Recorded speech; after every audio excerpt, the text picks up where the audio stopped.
All right. All right. Last but not least, Lena and I get a chance to introduce some great friends of ours, and that's DK and Maui from the Greater Long Beach Downtown Ministry. They're going to be doing a lesson tonight. I want to read a little bit of a bio. DK was baptized in 2011 in Long Beach, and he graduated from Cal State Long Beach as well. And DK said here that he loves sleeping in his teddy bear pajamas. And I'm just kidding. He didn't say that. We're good friends. But a little bit about Maui. Yes, Maui's a great sister. Just love her so much. They are young marrieds. Maui was baptized in San Diego in 2013. They both graduated from Cal State Long Beach. And I'm so excited that I get to say that they are pregnant and expecting the first child in November. So we're so excited. Congratulations to you guys. So they will be doing our lesson for tonight. And if you have any questions or anything like that during the lesson, please go ahead and send a private note to Kenny, and Kenny will collate that, and then he'll get a chance to disperse the questions adequately. All right. All right. Thank you, Westside, for letting us share with you guys tonight. It's good to see everybody. Thank you, Ken, for the intro about the pajamas and whatnot. Ken's a good friend of mine, so I'll let him have that one for free today. But so today I'm going to continue the series titled "From Many One." Me and Maui are excited to share with you guys all tonight. And I just love that title. I love that title because I think that that's what church is all about.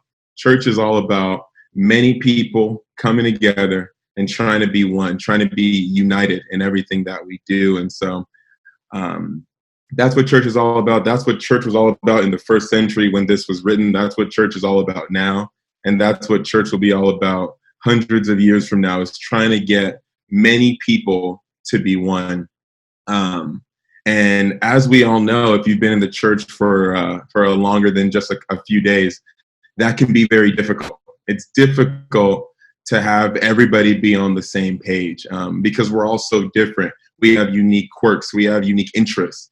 So I wanted to play a little game with us here today. So what I'm going to need everybody to do is I'm going to need everybody to get their group chat ready. Okay, get your keyboard ready here to answer a couple questions. All right. The first question is this. If I can get the next slide, please. That's a graph that has all the different colors on it. I just want to know, you can put in the group chat, what's your favorite color? What's your favorite color? Go ahead and answer that on the group chat there. It's a lot of answers there. Okay. I'm going to give you guys the correct answer at the end here. So don't you guys worry, but go ahead and write that down. What's your favorite color? There's a lot coming in. See some blue, some midnight blue, some gold, some black, red, all these different colors coming in. This is one question. You guys are putting in colors that I didn't even know existed, right? But that's just one question. And just in this answer, you get so many different answers, right? We're all different. The correct answer was blue, by the way, although I would have accepted gold or black, but blue is the correct answer. Purple is not a color. Whoever put purple, you're wrong. Okay. But blue is the correct answer. Let me go ahead and ask another question. Go ahead and change the slide again for me, please. What's your favorite food? Now, I'm going to say it like this. You have one meal left, so then you don't have to worry about, fat or calories or sugars or proteins, whatever. You have one meal left. What are you eating? A type of food. Don't put dinner. Okay, that's not a type of food. What's your one meal? Oh, wow. I see it. Everybody's got something a little bit different here. A lot of tacos being said here. A lot of tacos being said. Oh, wow. Spaghetti, meat. Meat is a good answer. Burger, burritos. A lot of burrito answers here. I'm going to tell you the correct answer was sushi. All right. That was just the right answer. I would have accepted ribs or steak or something, but sushi was the right answer. Okay. Communion's not a real answer, Mr. Brandon Wong. It's just not right. That's not that's not a real thing. But look at how different we all are. I asked 2 questions. I could have asked more controversial questions. I could have gotten more specific, but these are just 2 random questions. And look at how different all of us are from one another. That is the beauty of the church, right? The church is awesome because it's not just one person or one kind of person, or we're not all the same, right? But here's the other part of that. Here's the flip side of that coin. That can also create problems in the church because we're all so different. Some of us believe that their last meal should be a salad, right? That's not right, right? Some of us believe that their favorite color is teal. What is that, right? That's not right. And all of us are so different that on a good day it's awesome, it's wonderful, it's great. On a bad day it's problematic, and tension is there, and problems arise from it, right? I kind of see it just like being married, right?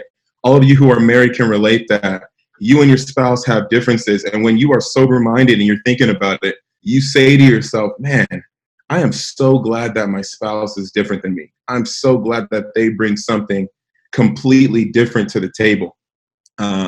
Me and my wife Marissa, it's kind of funny because my wife is a conflict avoider, right? She is not one who loves to mix it up with people, right? If something bothers her, her first instinct is to kind of say, oh, whatever, it happens. I'm the opposite. I am an instigator of conflict, right? So if you hung out with my wife, you would be like, oh, she's just a pleasant person. She's so nice, right? If you hung out with me, you would say, that guy is a troublemaker, right? That guy is not. He likes to mix it up a little too much. And on a good day, I'm like, wow, that is just so cool that there's diversity and that there's difference. On a bad day, I could say these words that I'm going to repeat to you. And those words are, man, I just wish she was more like me. Man, I just wish that she would just tackle conflict the way I tackle conflict, right? And my wife will say to herself, man, I wish that he just let things go the way that I'm able to let things go. And once again, it just depends on the day. It just depends on the situation. But conflict can make our differences into something negative, right? So I want to go ahead and read a scripture here. If I can get the next slide, please. 1 Corinthians chapter 12, verse 12. It reads, just as a body, though one has many parts, but all its parts form one body, so it is with Christ. For we were all baptized by one Spirit, so as to form one body, whether Jews or Gentiles, slave or free. And we were all given the one Spirit to drink. Even so, the body is not made up of one part, but of many. Right? And you know, that is what it's all about. I love that. I love the end of verse 13 where it says it's still one Spirit that we are given to drink, right? So there are many parts. It's a whole entire body. There are so many different things going on. We're all so different, but we're all given one Spirit, right? That's the from many, but one, right? Even in verse 18, you don't have to change the slide, but in verse 18, it talks about just as God wanted them to be. All the parts of the body are different, just as God wanted them to be. In other words, it's not just happenstance that we're all different. It's as God wants it to be. It is God's plan that we're all different. And so, you know, that's all fine and well. We all like that we're different. It's great. But once again, conflict happens. And so the whole point of our lesson tonight is to kind of help us to see, what do we do when conflict happens? What do we do on the days when those differences feel like as if someone's attacking us? What do we do in those times when those differences are not cute, they're not nice, instead they are, hey, I don't even know if that guy really loves God because he's like this, or she's like this, or I don't know if I should be a part of this church because it's like this, or it's like that. What do we do to still be one, even when we are all very different from each other? You see, this is a cool chapter in the Bible because in the Corinthian church, you know, right at this time, the big conflict was about spiritual gifts. and people believing, oh man, my spiritual gift is better than your spiritual gift, and I should be able to do this because I have this spiritual gift. And ooh, you don't really have any spiritual gifts, and so you shouldn't be able to do that. And that became a reason to divide in the church, right? And so Paul actually, if you go to the next chapter, chapter 13, he turns it around and says, man, this gift and that gift is cool, but let's not forget that the only thing that matters is loving people. That's it. That's the gift that's the one you want to have. All the other gifts are cool, but the ultimate gift is loving one another. And so Paul is helping them as they navigate this conflict of spiritual gifts. And really, we're different. You're different than me. You have this gift, I have that gift. You like this, I like that. You do this, I do that. And Paul writes this in verse 15. If I can get the next slide, please. It reads, now, if the foot should say, because I am not a hand, I do not belong to the body, it would not for that reason stop being a part of the body. And if the ear should say, because I am not an eye, I do not belong to the body, it would not for that reason stop being a part of the body. If the whole body were an eye, where would the sense of hearing be? If the whole body were an ear, where would the sense of smell be? Right? And so Paul's imploring the church, listen, just because you're not like that person, just because you're a little bit different, doesn't mean that you stop being a part of the body. It just means that you're different. It doesn't mean that you're better, doesn't mean that you're worse, it just means that you're different. But we're still one. But the sad part is that oftentimes we can think that thought, and instead of understanding that is God's will, that we're all different from each other, we can instead feel that we don't belong. And we can instead start to feel excluded. You know, you can just put a thumbs up or put on the group chat, but how many of you have ever felt in the church that you don't belong? Even if it was for a week, for a month, for a season, it could be now. But how many of you have ever felt in the church that you don't belong? Right? I'll tell you, I felt that. I felt that for a couple years as a Christian, that I don't belong. How many of you have ever had a friend who felt like they don't belong in the church? Right? How many of you have ever been close to somebody or known somebody who's like, you know what, this just isn't for me? And the saddest outcome of all is, how many of you guys have known somebody or been friends with somebody who actually left the church because they don't feel like they belong? Right? And that is the biggest tragedy of it all, because if you continue to read this part of this 1 Corinthians 12, you realize that, man, that is of God. It's of God to be different. But man, when it goes to its worst place, you can just say, you know what, I shouldn't be here. This isn't for me. I don't want to do this anymore. And tonight I want to share a story with us to build our faith. And the story is about my family, my physical family, okay? Because this is not unique to the church. This happens in families, this happens at workplaces, this happens everywhere. But the church is family. And so I want to share a story about my physical family to encourage us to keep fighting and to keep pushing and to keep striving to belong, no matter what the circumstances look like. And so I'm going to go into my story a little bit. So just as a backdrop, my parents were born in Nigeria, and they moved to America probably 5 years before I was born. And they have all the if you know people who come here from Nigeria, many of them are very exclusively interested in school and their kids doing well in school and their kids achieving, going to the best, whatever, and that whole thing. And so that was kind of my whole life growing up, my whole childhood. And that kind of led me to feel like, man, am I good enough here? I don't know if this is, I growing up was not really a good student, right? And so that always led to a lot of tension and a lot of drama growing up. So I'm going to fast forward to my senior year of high school because, I was in my last semester. I wasn't sure where I was going to go to college. And so pressure was on. And so I actually started cheating in school to get ahead. I actually started copying different assignments that I had and cheating on tests and just trying to get ahead however I could. And I had a friend, his name was Dakota, okay? And so me and Dakota were just walking one day after school. And just a little bit of backdrop on Dakota. Recently, Dakota had gone on a bus. He had gotten on a bus, and he was paying for his bus ride. And the guy behind him was like, hey, I don't have any money for the bus, okay? And I'm going to tell you who that person was that's going to make you laugh. The person behind him was a guy named Greg Russell. And a lot of us know Greg Russell, right? Greg Russell, this is like 12 years ago, was like, hey, I don't have any money for the bus. And so Dakota pays for his bus ride, and they sit next to each other on the bus, and Greg Russell reaches out to Dakota. And Greg Russell helps Dakota become a Christian, right? So although Greg didn't have any bus money, something good came out of it. God used his lack of bus money to do something incredible, right? But anyway, so now fast forward, me and Dakota are walking one day, and I'm talking about what most 17-year-old boys talk about. I'm talking about cheating in school. I'm talking about women. I'm just going off and doing the typical teenage boy thing.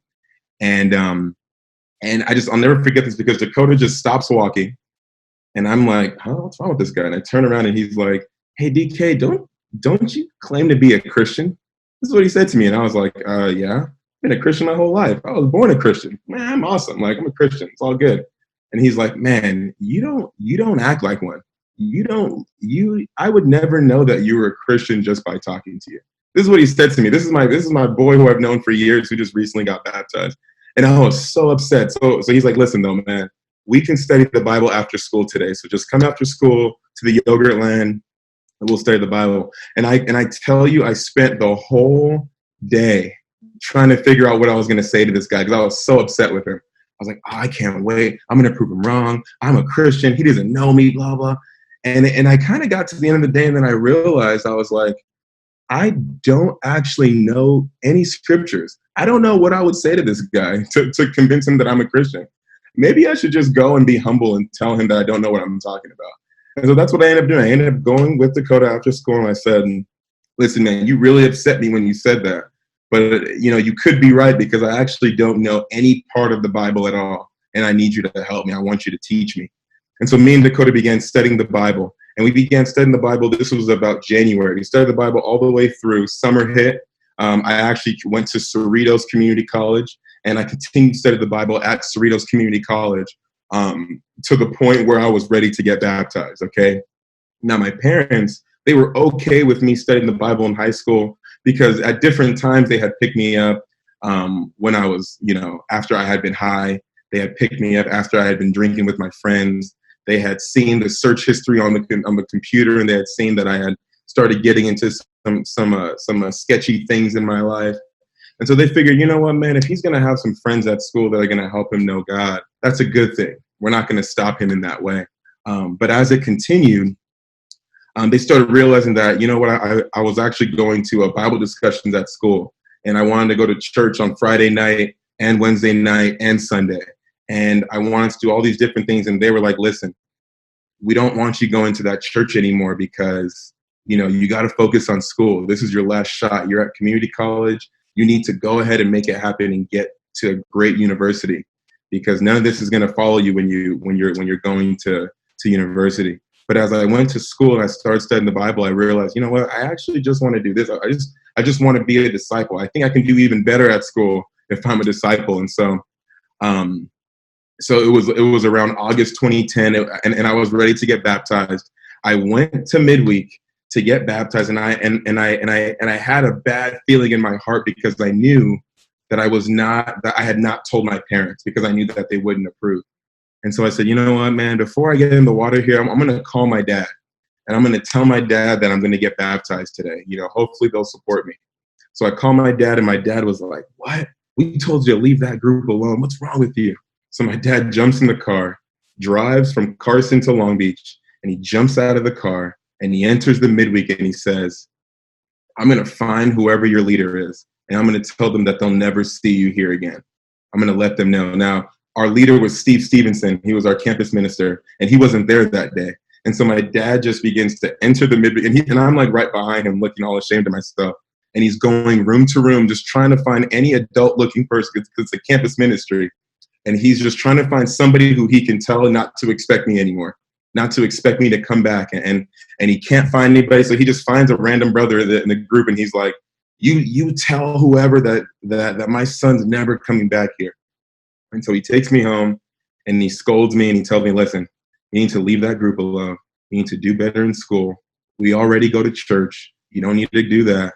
We already know God. You don't need to do that. Just do better in school. But every day I went to campus, I kept going to Bible talks. I couldn't go to Devo, couldn't go to midweek, couldn't do Sundays, but man, I could at least do Bible talks. I could at least be at school with my friends, and I could at least study the Bible with people. So I actually studied the Bible with two guys who became Christians during this season where I was just kind of in limbo. And the advice that I was given is, listen, you're still 17 years old. You cannot become a disciple. I mean, you cannot go against your parents yet. But man, when you become 18, the choice is yours.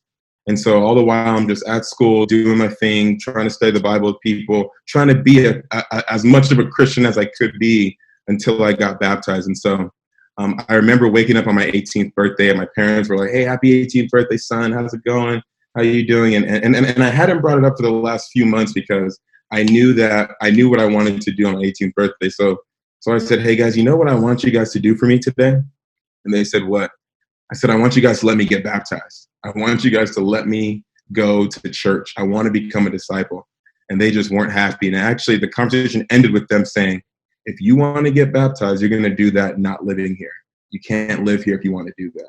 And I was like, "Man, I don't have a job. I'm a freshman in college. I've never for a day lived away from my parents. I never planned to live away from my parents until I moved away for college." And I was scared, and I just didn't know what to do.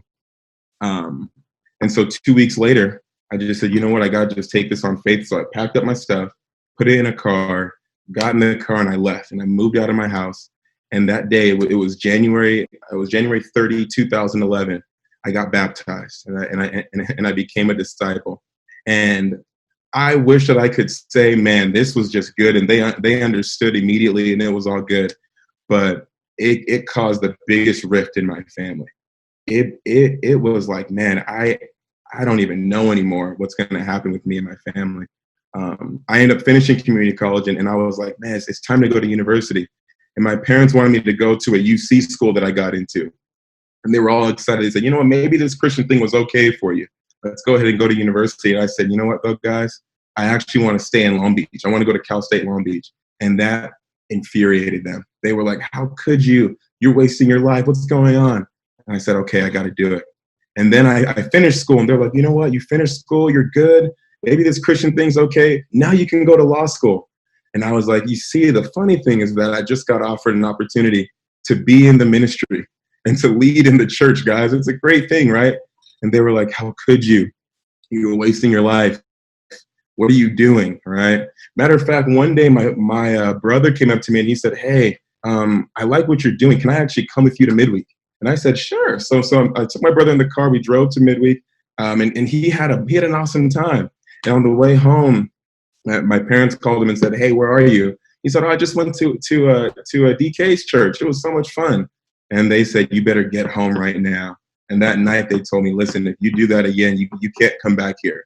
Right? You are not going to be a part of this church, and you are not going to take anybody with you to be a part of this church." And so it was just a crazy time.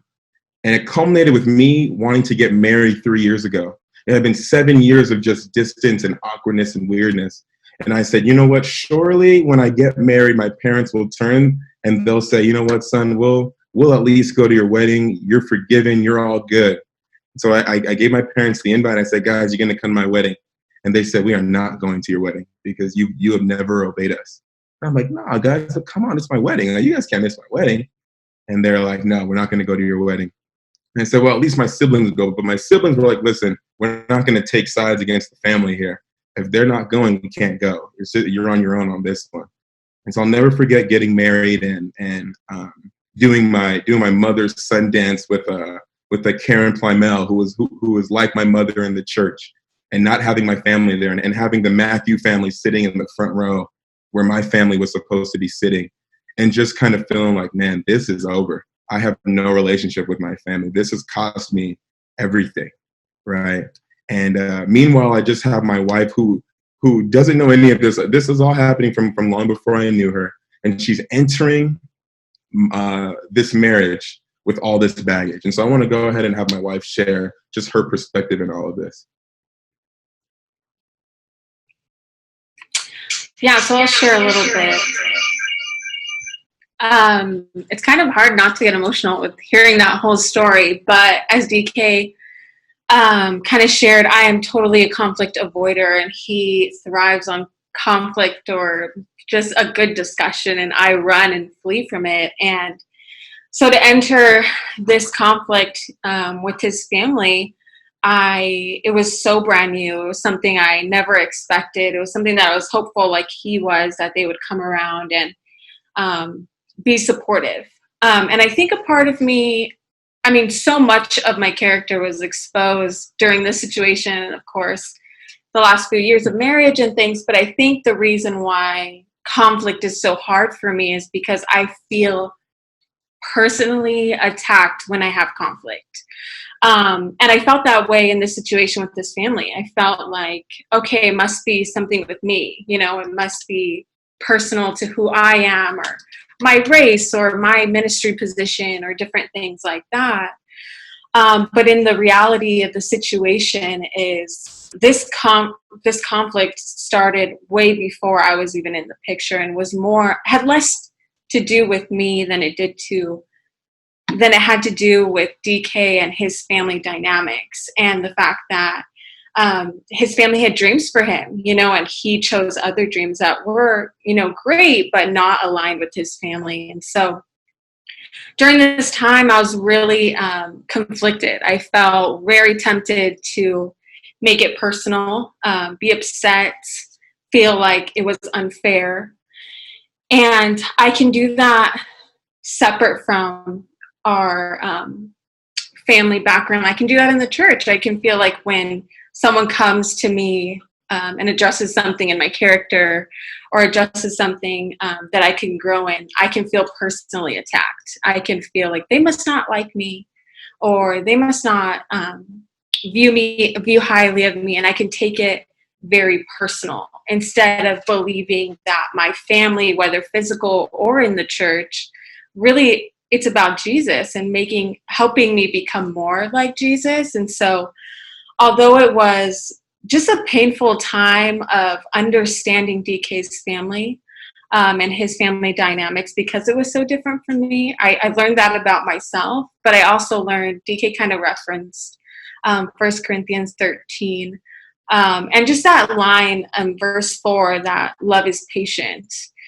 And I felt several times like, okay, how do I love in this situation? How do I love this family that I've never met, that I don't understand, that is so different from me? And I think this scripture helped me remember that sometimes conflict resolution is so out of our control. You know, there wasn't a quick fix. It required a lot of prayer and a lot of just really hearing DK out and being with him and bearing with him, instead of entering and looking for a quick solution or making it about me and personal to me, and instead just really bearing with him in the whole situation. So yeah, I just wanted to share that a little bit.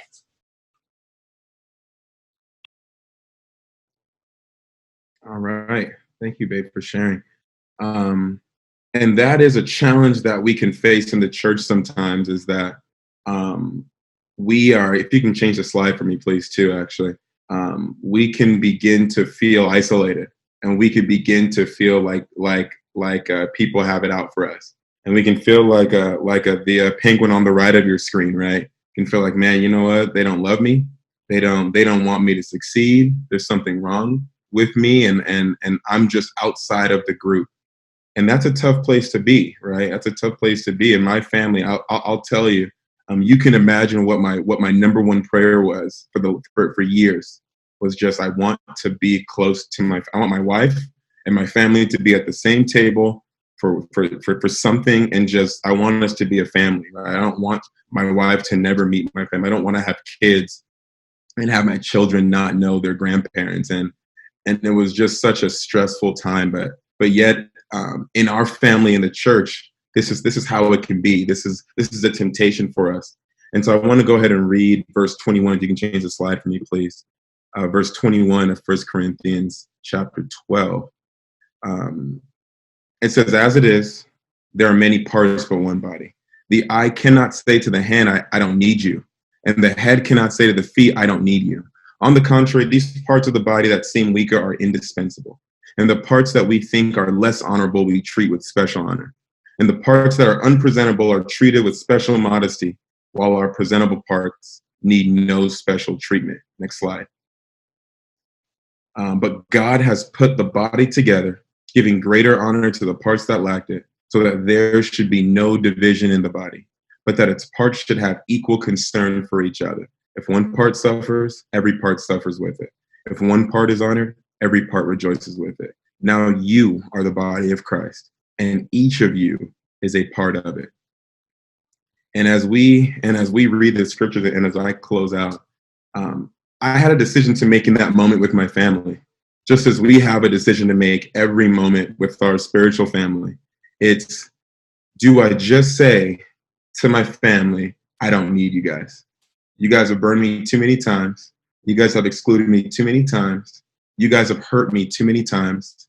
I don't need you. I don't need you. I don't need this anymore. Or do we say, you know what? I am going to have equal concern. I am going to suffer with my family right now, even if it means that it hurts. I'm going to rejoice with my family one day, whatever it takes, even if I don't feel like it. We always have a choice of how we're going to respond in these moments. And with my family, for the first few months of being married, I chose part one. I said, forget you guys. I'm not going over. I'm not going to hang out with you guys. You guys don't want to meet my wife. Well, I'll show you guys. Okay, watch. We're going to have some kids one day. And I was super vindictive. And I was like, you guys aren't even going to know my kids, whatever. And I was just resolved to just put the hand up and say, I don't need you guys. But 6 months in, I was like, you know what? Honestly, this actually isn't getting me anywhere. I'm just more lonely than I ever have been. You know what? I got to love my family. I got to love them. This is uncomfortable. They don't seem like they are ever going to come around, but I at least owe it to God to love my family, right? So I started going over every week, and they wouldn't let me bring Maui. I would ask them, hey, can I bring my wife? And they'd be like, no. Hey, can I bring? No. Hey, it's my birthday party. No. And it was just always awkward like that. Eventually, my siblings came around. They started meeting Maui, and that was really cool. But my parents said, no, we're not going to meet your wife. And it was awful, and it was a lot of tension. And I'll never forget this last November. It was like 5:30 in the morning on a Saturday. I don't even know why I was up at this time, but I woke up to it. I woke up to the text actually, and I was like, "Oh, that's interesting." It was my mom, and I pressed it, and she said, "Hey, I want you to bring your wife over in a couple of weeks for Thanksgiving." And I was like, "What in the what?" And it was funny because she was almost saying it as though there was no tension for the last 10 years, right? It was just kind of, yeah, bring her over, why not? And I was like, whoa, this is crazy. What is this? And I couldn't believe it, right? And then Thanksgiving became Christmas because there was some stuff happening in the house. But I'll never forget Christmas morning, getting in the car, driving over to my parents' house, and opening the door, and my mom greeting my wife with the biggest hug ever. She was like, "Oh man, welcome to our house," and handing her a Christmas gift, right? She handed the Christmas gift. We're just sitting, and my dad's making jokes as though she was one of us, and I was like, and literally I sat there and I looked around and I was like, this is the most important prayer I've ever had. This is the one right here. This is God right here. And I'm sitting there and I'm like, it took 10 years. It took 3 years of being married. And here they are, pulling me into the family after years of feeling disconnected. And, you know, I will never forget that for as long as I live. And now this year already, we've hung out with them 3 or 4. We just hung out on Father's Day, actually. And, you know, my mom has called my wife and talked to her, and my siblings are connected to my wife. And it's a completely different ballgame. And to me, it happened all at once. And that's the point, right? The point is that if we say, I don't need you to the body, we give up that opportunity. We give up that chance. We say, God, I don't care what you're going to do. I don't care what a miracle you have waiting. I give up. But when we say, you know what, I'm going to hang in there. I'm not going to give up. This is difficult. This is painful, but I'm going to hang in there with my family. You never know what God's going to do. I'm not saying that it'll always end up the way that it ended up for me, but you just have no clue what God's going to do. And so I have one more slide here, and one more practical for us here is this. Next slide, please. Oh, you guys already changed the slide. My practical for us is to pull somebody in this week. You never know that God will use. You never know if that person is like the little penguin on the far right who just is feeling on the outs, is feeling not connected, is feeling not connected to anybody else in the church. You never know how God will use you. Maybe you're the person right now who needs to be pulled in. I just want to challenge us and encourage us this week. We're in a church full of people that are different. We like different foods. We like different colors. We like different political parties. We have different personalities. We handle things completely different from each other.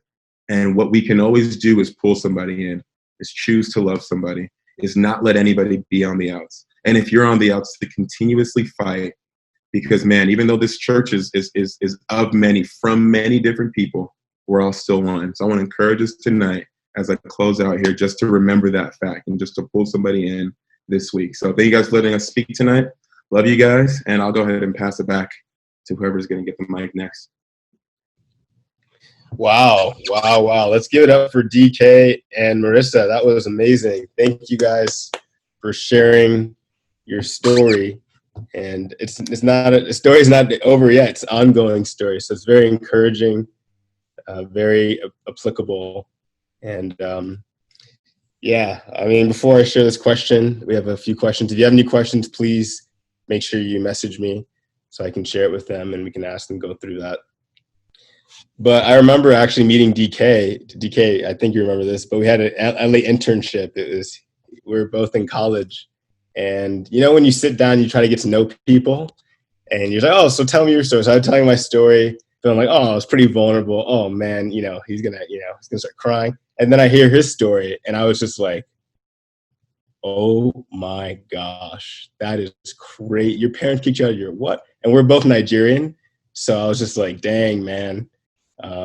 I can envision what that would look like if my parents weren't a part of the church. So I'm super grateful for not only DK for your sharing and Marissa for your sharing, but also just for your perseverance. Most people would not have endured those 10 years. So let's give it for DK again. DK and Marissa again. Thank you guys for sharing so much. We love you.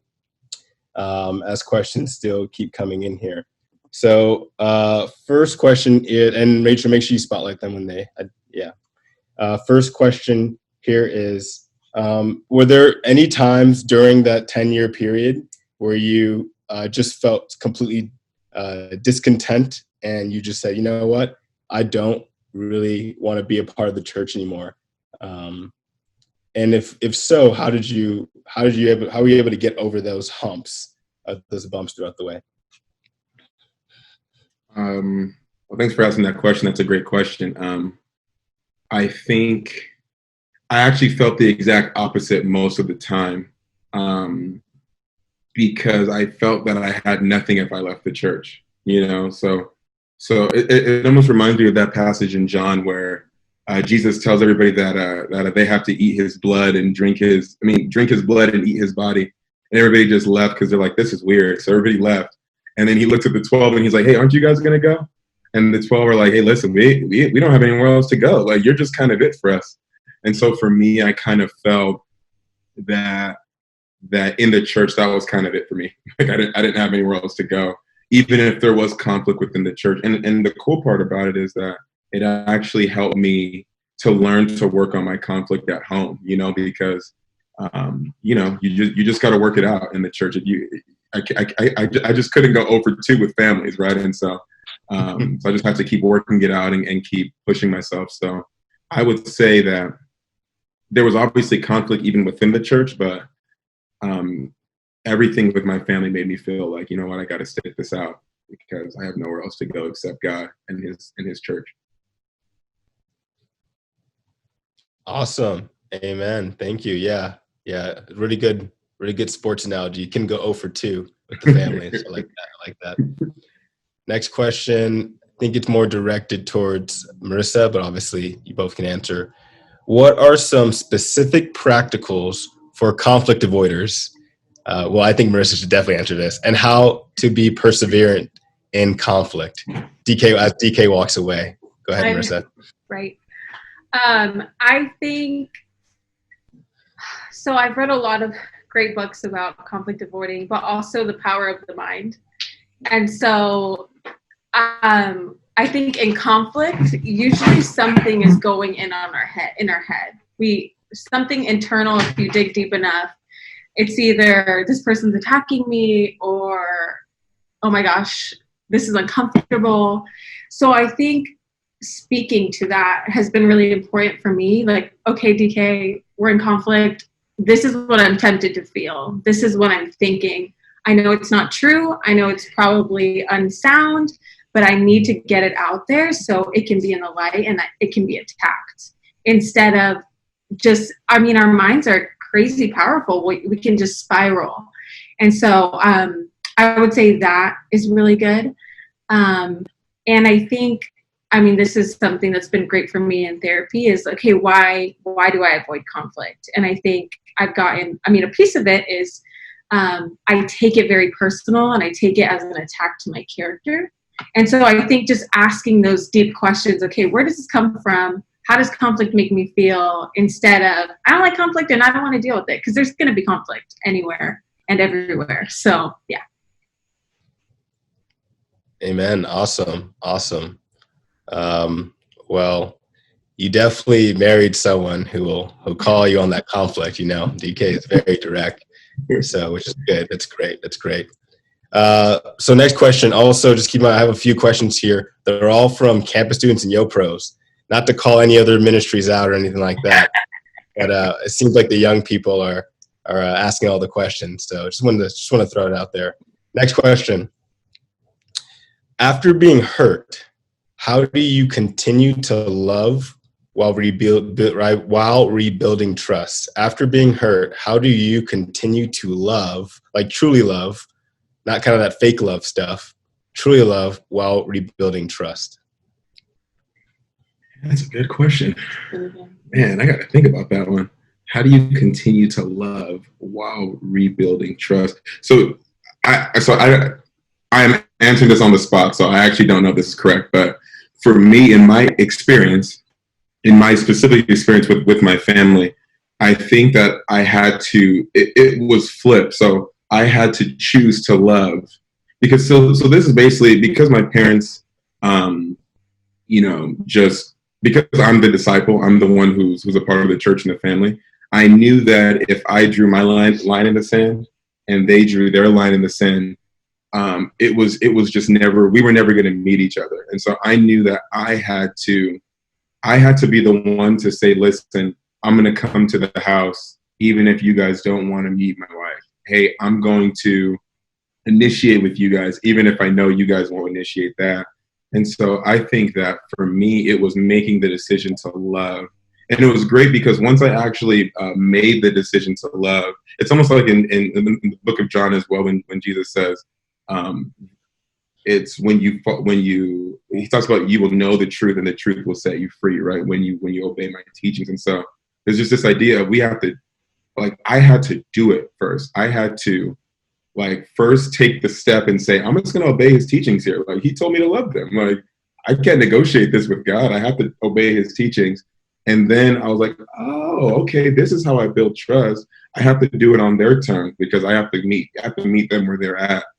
And I believe that it was doing that helped my family be like, okay, we can accept you again. And even though that seems backwards on their end, I think that they had to see me take a couple steps. They had to see me love them first, and before they made the decision to love. And so I would say it's hard. I would say it's probably hard to do both, but the decision probably has to be made first to love, and then the trust gets built as you choose to obey God and to love, is my non-expert opinion. So there we go. Mm-hmm. No, that actually makes sense. It sounds like you're referring to that, that agape love, I'm doing this because I need to do this, not like that romantic love, which feels nice, but just that choosing to love. So thanks for sharing. Next, we have a few more, and then we're gonna have announcements and close. So get your questions in if you have any right now. This is from a more seasoned veteran in the church, so we have a different demographic here. Question is, obviously you were pressed on every side, but not defeated. Did you both seek advice through this time, and how and what kind of advice did you get through this time period? So yes, we got a lot of advice. And I think we had kind of a spectrum. I think some people had never dealt with a situation like this, so they couldn't speak to it personally. But I think the advice that helped me was I ran into a Nigerian woman at a baby shower, and I pulled her aside. She was a disciple. I pulled her aside and I said, listen, I don't know your name. You don't know my name, but let me tell you what's going on in my life. And she just laid out the culture to me and laid out and helped me understand that it's not as emotionally connected as it is logically connected. To them, their parent, his parents had a dream for his life that, he didn't go with. That in itself is a heartbreak or a frustration for them. And they're protecting themselves. It's not me. And so I thought that going after and understanding the culture, or just understanding somewhat of what they could be thinking and trying to understand them, really helped my heart, because it was something that I had never understood or dealt with. And so I remember that particular instance that really helped me have empathy for them. And I think from that point forward, I just started praying a ton for them and for their family. Yeah. I would say for me, I also sought advice, but I think the best advice I got was actually from the Sheikh and Ifoma, Kenny's parents. I went over for dinner one day, and they were able to relate to my parents in a lot of ways and just give their perspective, kind of like what my wife shared. But I also got a lot of bad advice too. I actually got tons of bad advice. It was mostly from people who didn't really understand the culture, and so I got advice like, hey man, you need to walk up in there and tell them that they need to be at your wedding because it mattered. So I did this. I was like, guys, you need to come to my wedding because it's my biggest day. And my parents were like, no, we're just not going to go. Sorry. And I got other advice, and it was like, listen, dude, you don't need to hang out with them until they meet your wife. So you just draw your line in the sand, and you just don't go over there. You don't love them. It's just dishonoring your wife. And so I tried that for that 6-month period, and I was like, this is bad advice. Like, this doesn't make any sense. Like, what am I doing?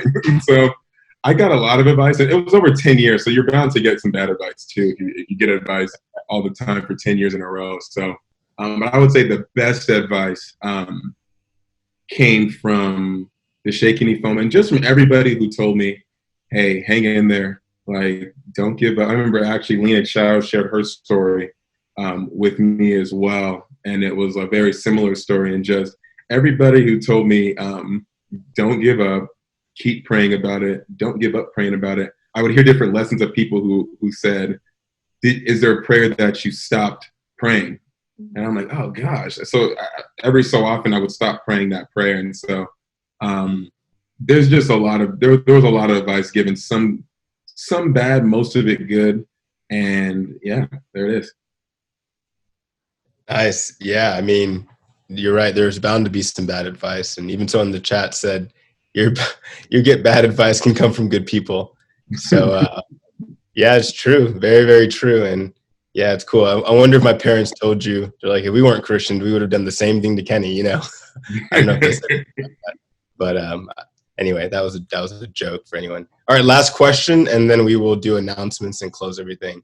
So last question. I know there are more, so what I'm going to do is send Dike and Marissa the questions that weren't answered, and I will refer them back to you. And if you want to make them public, then I'll give them your information. So just so you know, it's not over yet. Last question. I got a few actually about this, so I'm going to synthesize them into kind of one overarching thing. What helped your parents come around eventually to actually meeting your wife? And could you share that they did it? But what was do you even know the catalyst that led to them saying that text message at 5:30 a.m. saying, hey, come over for dinner for Thanksgiving, here's a present? Like, what do you think led to it? What are your theories, or do you know? No, I don't know. I don't even know, honestly. It was just the randomest. There was no way the day before that I would have bet you that it would happen. It was completely random. she, I've asked her, and it's slightly more clear, but not really. It just seems to be God is the right answer. What my mom has explained is that there were different influence, like so she was getting bad advice as well from just Nigerian people in her life, and all of those people were basically saying, if you let him off the hook and if you meet his wife, you're weak, and so you can't meet his wife. You have to stand your ground. And so she just kind of, in her mind, what my mother has told me is like, we just kind of tuned those people out, and we just said, it was, but once again, even that's random. Like, I didn't have anything to do with that. And so it just seems that it was God, and that it was somewhat random, and that I know that if they didn't make the decision to let me come over still and hang out with them every Saturday, that it wouldn't have happened. And I know that if I wouldn't have made the decision to go hang out with them, that it wouldn't have happened. But I can't really point to anything that I did to say like, oh, this was it, or it just was honestly God. And it was a whole bunch of things all at once that led to them just saying now at the time. So that's not a great answer, but that's just kind of what happened.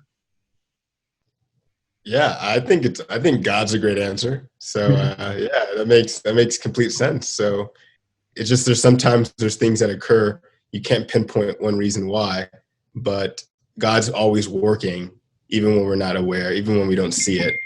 So yeah, God, even Catherine Shump put God, G-O-D. So amen. So grateful. Thank you guys so much again for sharing. Let's give it up for them one more time, for the Ezenekwes. Thank you. We're so grateful for you, and we would love to have you back. So we'll book you again. We'll make it happen. All right, DK.